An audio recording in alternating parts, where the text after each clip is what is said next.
అందరికీ నమస్తే. ఈరోజు మామిడికాయ పులిహోర చేసుకుందాం. ఎందుకంటే సమ్మర్ అయిపోతుంది, ఇక మళ్ళీ ఒక సంవత్సరం వరకు మనం వెయిట్ చేయాలా. అందుకే చాలా టేస్టీగా ఉంటుంది. మామిడికాయ పులిహోర చేసుకుందాం. మీరు కూడా ట్రై చేయండి, చాలా బాగుంటుంది. మీరందరూ మా వీడియోని లైక్ చేసి షేర్ చేయండి. మర్చిపోకుండా మా ఛానల్ని. మామిడికాయ పులిహోర చేసుకోవడానికి ముందుగా మనకు అన్నం కావాలి కాబట్టి 2 గ్లాసుల సగం బియ్యం పోసుకొని 4 గ్లాసుల నీళ్లు పోసుకొని అన్నం వండుకుంటున్నాం.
ఇప్పుడు మామిడికాయ పులిహోరకు ఏ పదార్థాలు కావాలో చూద్దాం. 3-4 రెబ్బల కరివేపాకు, 50 గ్రాముల పల్లీలు, పిరికెడు నానబెట్టిన శనగపప్పు, ఒక 5 పచ్చిమిర్చి, ఒక పెద్ద సైజు మామిడికాయ, ఒక 10-15 ఎండుమిర్చి, ఒక చెంచా మినపప్పు, ఒక చెంచా ఆవాలు, ఒక చెంచా జీలకర్ర, ఒక పావు టీ స్పూన్ ఇంగువ, 1 చెంచా పసుపు. మామిడికాయని నీట్గా తొక్క తీసుకున్నాను. మంచిగా దీన్ని తురుముకోవాలి. తురుముకొని మామిడికాయ పులిహోరలో కలుపుకుందాం.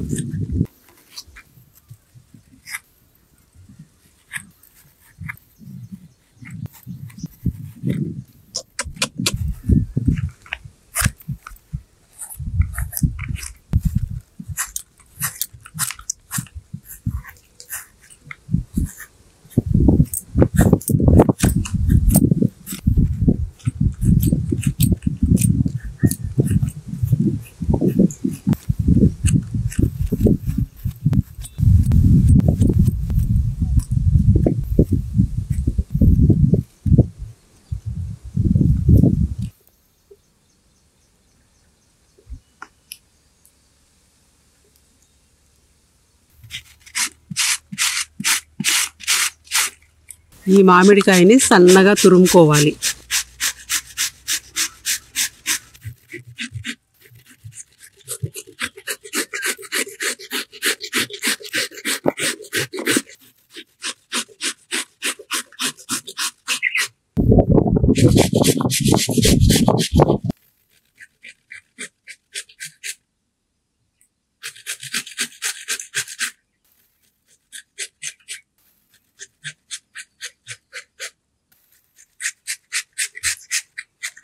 చూడండి, మామిడికాయని ఇలా నీట్గా తురుముకోవాలా. తురిమేది అయిపోయింది. ఇంకా పొయ్యి పెట్టుకొని పోపు రెడీ చేసుకుందాం. ఇందాక చూపించిన పదార్థాలన్నీ ఒకటెనుక ఒకటి వేసి నూనెలో మంచిగా వేయించుకోవాలి.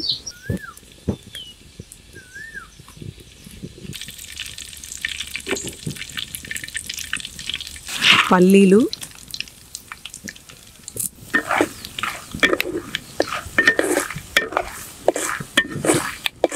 ఒక చెంచా జీలకర్ర, ఒక చెంచా ఆవాలు,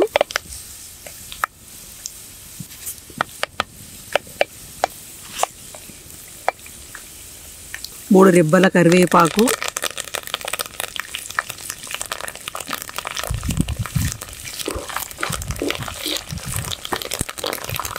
పదహైదు ఎండుమిరపకాయలు,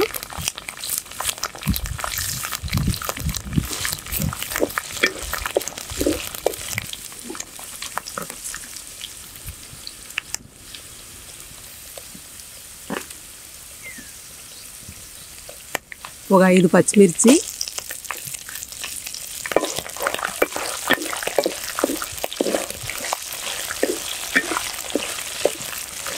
తురిమిన మామిడికాయ,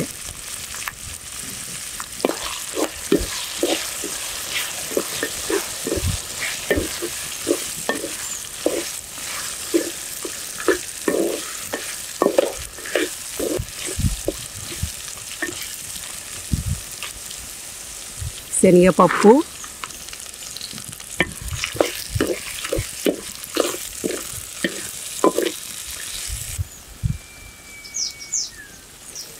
చివరిలో ఇంగువ వేసుకోవాలి.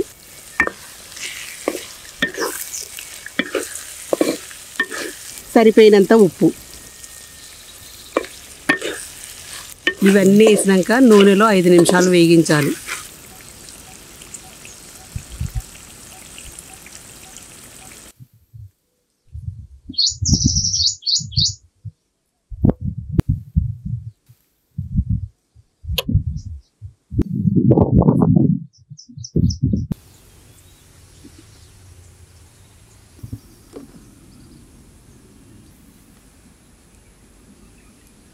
ముందొండి పెట్టుకున్న అన్నం ఉంది కదా, ఆ అన్నంలో మనం అన్ని పదార్థాలు వేసి వేయించుకున్న పోపుని వేసుకొని అన్నానికి బాగా పట్టేటట్టు పోపును కలుపుకోవాలి.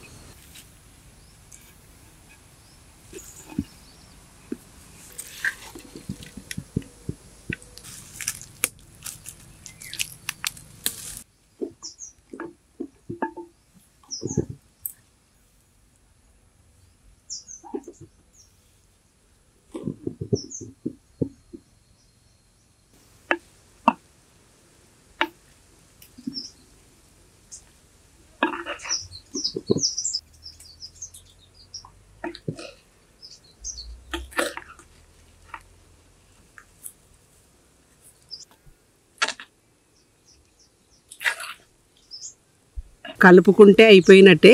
ఇక మామిడికాయ పులిహోర రెడీ.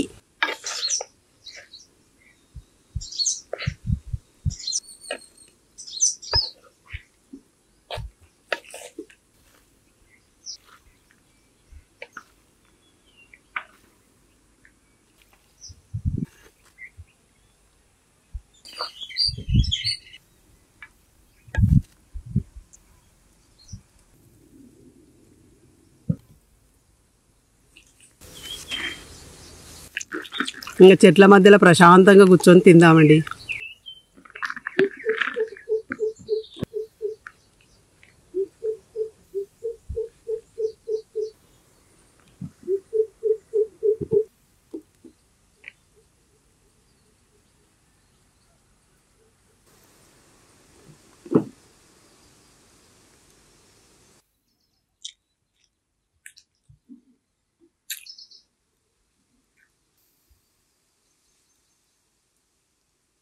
చాలా మంచిగా ఉందండి. అన్నీ సరిపోయినాయి. పులుపు, ఉప్పు, కారం అన్నీ చాలా మంచిగా ఉంది.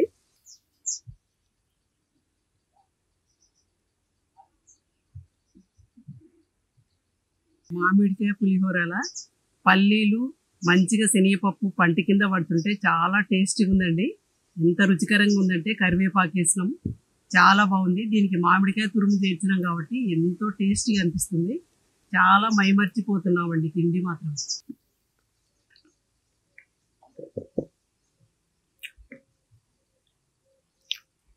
ఈ ప్రకృతిలో మాత్రం ఇంత ప్రశాంతంగా ఈ మామిడికాయ పులిహోర తింటుంటే మాత్రం చాలా అద్భుతంగా ఉందండి.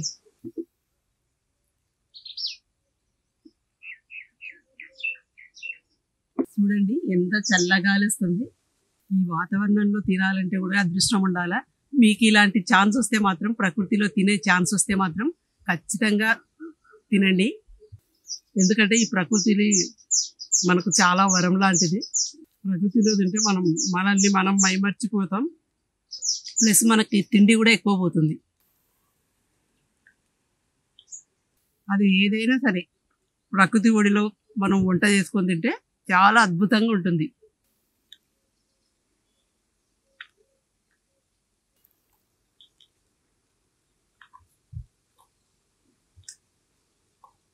ఈ మిరపకాయలు నూనెలో వేగింటాయి కాబట్టి చాలా టేస్టీగా ఉంటాయి.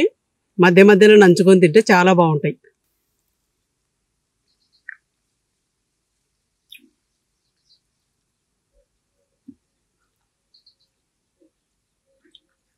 ఎండుమిరపకాయ అయినా సరే, పచ్చిమిరపకాయ అయినా సరే నూనెలో వేగింటాయి కాబట్టి చాలా బాగుంటాయి.